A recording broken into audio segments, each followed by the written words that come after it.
Moj sambat je sad je bio pritisak.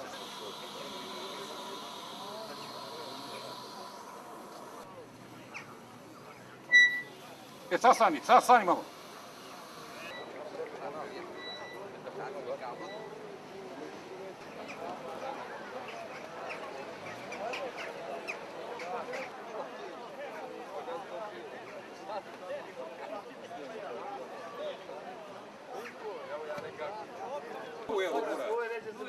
Evo ga.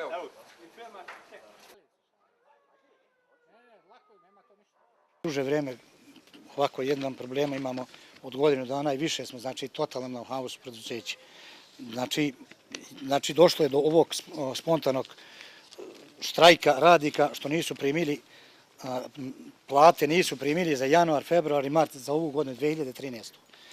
Iz tog razloga se to i došlo do ovoga, firma sad i dalje ne more da funkcioniše, što nemamo drugih sredstava za rad. Mi upravo smo apelovali i da nas primi gradska uprava, da tražimo zajednički dogovor da kako ovo preduzeće da stane za ubuduće u jednim normalnim uslovima da radi i da funkcioniše i da opslužujemo građane.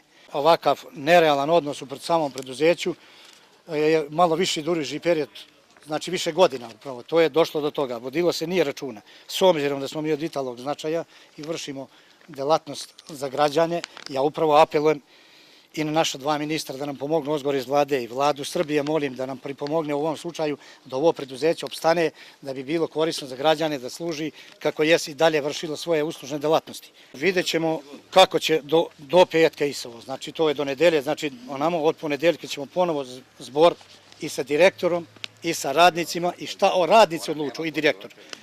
Onda ćemo da vidimo šta ćemo dalje, da li ćemo totalno zatvoriti vodu ili ćemo druge mere preuzimati, vidjet ćemo šta ćemo raditi.